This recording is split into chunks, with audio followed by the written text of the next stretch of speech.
Hello बच्चों, स्वागत है आपका एमपी पॉइंट्स क्लासेस पर।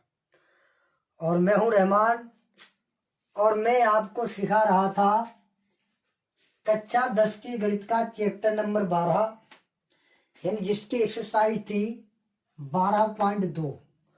तो 12.2 के बेटा हम लोग सवाल नंबर 8 इससे पहले के वीडियो में कर चुके हैं। आज हम लोग इस वीडियो में सवाल नंबर 9 करेंगे। तो ध्यान दीजिएगा, सवाल नंबर 9 हमारा है, एक वृत्ताकार ब्रूच को चांदी के तार से बनाया जाना है। यानी एक वृत्ताकार हमें ब्रूच बनाना है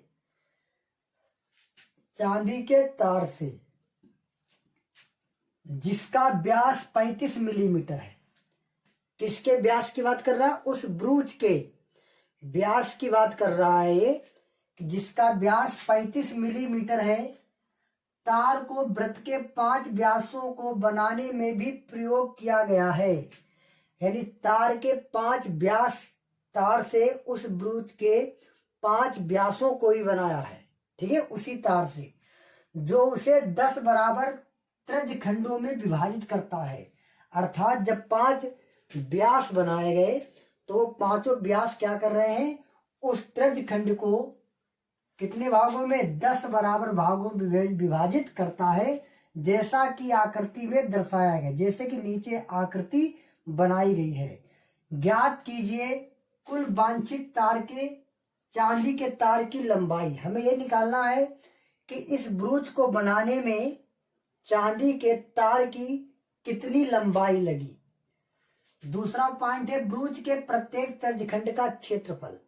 दूसरे पॉइंट में हमें यह निकालना है कि ब्रूच का जो प्रत्येक त्रिज्यखंड बना है, इसका क्षेत्रफल कितना है। तो ध्यान दीजिए, एक बार फिर से बता रहे, इन्होंने कहा कि यह एक ब्रूच बना हुआ है और इस ब्रूच को बनाने में चांदी के तार को लगाया गया है। और इस ब्रूच का जो व्यास है, यानी अगर बात करें यहां से लेकर यहां तक, ये व्यास होता है।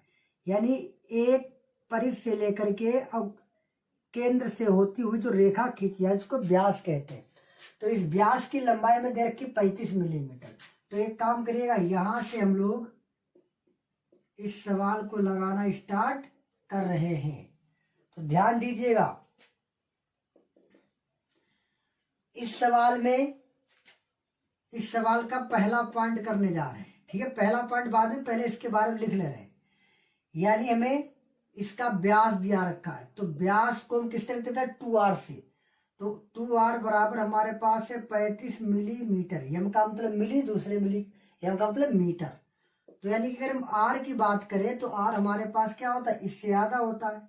यानी 35, या आप ऐसा समझिए 2 गुणे में उधर जाएगा तो बटे में 2, और क्या हो गया? मिलीमीटर। ये हमारे पास इसका r आ गया है। अब ध्यान से समझिएगा, हमें पहला पॉइंट निकालना है कि कुल वांछित चांदी के तार की लंबाई की, यानी कि इसको बनाने में कुल तार की कितनी लंबाई को जोड़ा गया, यानी कि इसको बनाने में कितने तार को खर्च करना पड़ा। आप ऐसे समझ सकते हैं। तो आप क्या समझिएगा, कैसे निकलेगा। अब देखिए, ये पॉइंट बहुत ही इंपॉर्टेंट है कि तार इसका कैसे निकाले। कि इसको बनाने में चक्र ऐसा दिख रहा है, ये ब्रूच होता है, ब्रूच, ये लिखा ब्रूच। तो इस ब्रूच को बनाने में कुल कितने तार की आवश्यकता हुई। तो ध्यान दीजिएगा, सबसे पहले तो इन्होंने तार को लिया होगा और उसको गोल गोल मोड़ा होगा। यानी पहले तो इन्होंने इस चक्र को बनाया होगा। इतनी बात हमारी समझ रहे।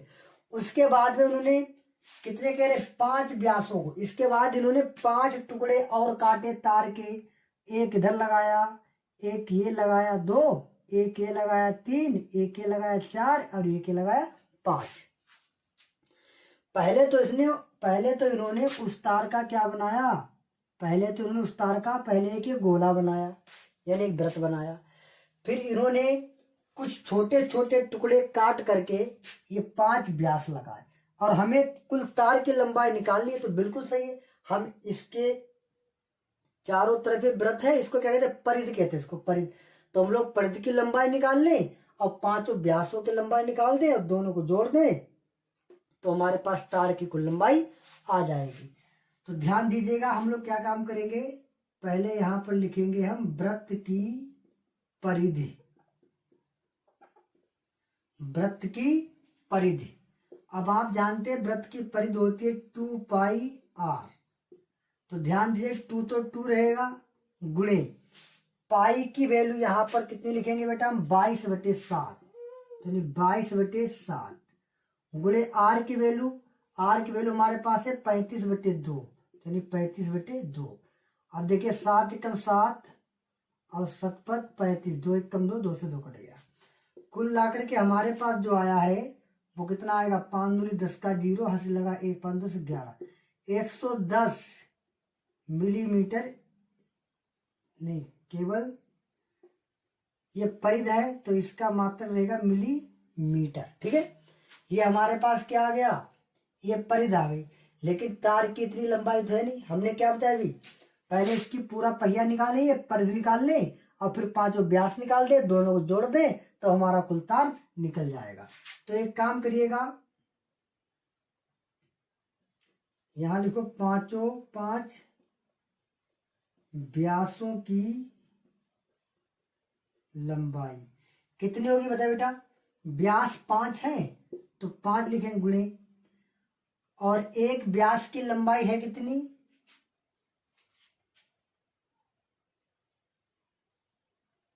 देखिए कह रहे कि एक वृत्ताकार ब्रूज को चांदी के तार से बनाया जाना है जिसका व्यास 35 मिलीमीटर है। कह रहा कि नहीं कह रहा, जिसका व्यास 35 मिलीमीटर है। तो यहां से लेकर के यहां तक इसकी लंबाई कितनी है, 35 मिलीमीटर है कि नहीं, इसकी लंबाई कितनी 35। तो मतलब एक व्यास की, ये लिखा व्यास, एक व्यास की लंबाई है 35 मिलीमीटर। तो यहाँ क्या कर देंगे 35। ठीक, अब व्यास है कितने बेटा, व्यास है 5, तभी 5 से गुणा कीजिए। तो गुणा कर दो, 5 25 के 5 हासिल लगे 2, 5 15 और 15 2 17, 175 मिलीमीटर ये हो गया। अब हमें निकालना क्या बेटा, तार की कुल लंबाई। तो लिखेंगे तार की कुल लंबाई बराबर क्या हो जाएगा बेटा हमारा, परिधि और प्लस परिधि प्लस 5 व्यासों का तार। ठीक, 5 व्यासों का तार बस रख देंगे, हमारे पास आंसर आ जाएगा। अब परिधि हमारे पास कितनी आई, परिधि हमारे पास आई थी 110 प्लस पांचों व्यासों कितना 175, जोड़ देंगे 5 0 5, 7 और 1 8, 1 1 2, 285 मिलीमीटर, मिलीमीटर ये आ गया हमारा पहला आंसर। बताइए समझ में आ गया, समझ में आया, ध्यान देखिएगा फिर से। हमसे पूछा गया है कि इस ब्रूच को बनाने में कितने तार की लंबाई, बेटा ध्यान समझेगा। तो इसको बनाने के लिए ये हमें दिख रहा, पहले इसने उन्हें एक वृत्त बनाया, तो वृत्त क्या होता है, ये इसकी होती परिध, तो हमने परिध का फॉर्मूला है 2πr। फिर ये कहते हैं कि 35 मिलीमीटर व्यास, तो यानी व्यास यहां से लेकर के यहां तक है, तो इसका मतलब इसमें व्यास कितने 5 व्यास हैं, तभी हमने 5 गुणा कर दी 35 से, क्योंकि एक व्यास की लंबाई कितनी 35, तो गुणा की उसका कितना आ गया 175। ठीक, कितना है 175।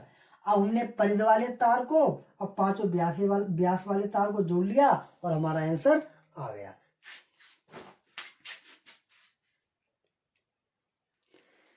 चलिए बात करें इसके दूसरे पॉइंट पर। कह रहा है कि ब्रूज के प्रत्येक त्रिज्यखंड का क्षेत्रफल, यानी ब्रूज में प्रत्येक हमारा त्रिज्यखंड बना है उसका क्षेत्रफल निकालना है।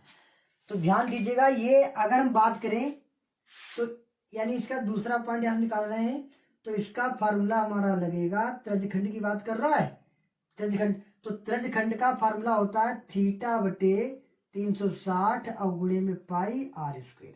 हमारी बात समझ रहे कि नहीं समझ रहे बेटा, समझ में आ रही ना, यानी कि हमारा क्षेत्रफल का फार्मूला होता है बेटा त्रिज्यखंड के थीटा बटे 360 गुणे में पाई r स्क्वायर। अब एक बात ध्यान दीजिएगा, हमारे पास r तो है 35/2, लेकिन हमारे पास थीटा नहीं है, हमारे पास क्या नहीं बेटा, थीटा नहीं है। तो यहाँ पर ध्यान दीजिएगा, थीटा कैसे निकाल लेंगे हम लोग, थीटा बराबर, एक बात ध्यान समझिएगा कि ये पूरा कोण यानी वृत्त में पूरा कोण कितने का होता है बेटा, 360 का होता है, होता कि नहीं होता, एक पूरे वृत्त का यानी एक पूरे चक्कर में कोण होता 360 का, और इस पूरे चक्कर को यानी 360 को बांटा कितने में गया, इसको बांटा गया 10 भागों में। ध्यान देंगे, कह रहे कि 10 बराबर त्रिज्यखंडों में विभाजित करता है, 10 बराबर त्रिज्यखंडों में। तो यानी इसको क्या कर देंगे हम, 10 से कर देंगे भाग, तो 0 0 कट जाएगा, कितना आ जाएगा 36 आ जाएगा, 36 डिग्री। तो इसका मतलब यह है कि हमारे पास थीटा कितना है, 36 डिग्री है। बताइए समझ में आया कि नहीं समझ में आया। इसने कहा है कि 10 बराबर भागों में बांटता है, तभी हमने 10 से भाग किया। अगर कहता है कि 12 बराबर भागों में बांटता है, तब इसके क्या होते, 6 व्यास होते, तो इसको 12 से भाग करते। ठीक है, तो बस आप इसमें रख देंगे, हमारा आंसर आ जाएगा। थीटा कितना हमारे पास 36 और बटे में कितना 360, गुणे में पाई की वैल्यू 22/7 और गुणे आर की वैल्यू कितनी है 35/2। तो देखिए 36 कम 36, तो नीचे कितना बचा, केवल 10 बचेगा। देखिए ऊपर 36 कम 36, नीचे भी 36 कम 36, कितना बचा 0 बचा। अब ध्यान दीजिए, इसको 5 से काट सकते हैं, 5 दूनी 10, 5 सत्ते 35, फिर 7 से 7 काट देंगे, फिर 2 एकम 2, यानी हमारे पास कितना आ गया 11/2 आ जाएगा। कितना आ जाएगा बेटा हमारे पास, ये 11/2 आ जाएगा। इतनी बात समझ रहे कि नहीं समझ रहे, एक बार फिर से देखिएगा। लेकिन हमने एक चीज गलत कर दी है, फिर से देखिएगा, एक चीज गलत हो गई थी। क्या, यहाँ पे लिखा पाई आर स्क्वायर था, आर स्क्वायर, तो आर की वैल्यू 2 बार लिखनी बेटा, एक बार देखिए। पहले थीटा की वैल्यू हमने कितनी रखी 36 और बटे 360 गुणे पाई की वैल्यू 22/7 गुणे आर की वैल्यू 35/2, लेकिन 2 बार है ना, तो 35/2 ऐसे लिखेंगे। ठीक है, अब कोई दिक्कत नहीं, कटेगा हमारा वैसे ही। अब बचा क्या हमारा, क्या कुछ और, यानी यहाँ 2 से काटा था हमने, काटा कि नहीं काटा बेटा, बिल्कुल काटा है। अब ध्यान दीजिएगा कितना बचा हमारा, यहाँ पर बचा, इसकी गुणा कर देंगे हम, कितने से गुणा करेंगे, 11 गुणा करिए 35 से, यानी ऊपर बचा 11 और 35 बचा, और नीचे बचा हमारा 2 और गुणे 2, तो बस इसकी गुणा कर देंगे, हमारा आंसर आ जाएगा। कैसे, 11 × 5 = 55 के 5, हाथ से लगे 5, 11 और 11 × 33, 33 और 5 कितना हो जाएगा बेटा 38, 33 5 38, अब बटे में 2 दूनी 4, और किस में था मिलीमीटर में, तो यहाँ हो जाएगा मिलीमीटर स्क्वायर। बताइए बेटा बात समझ में आई कि समझ में आई। ये हो गया हमारा सवाल नंबर 2 का सल्यूशन।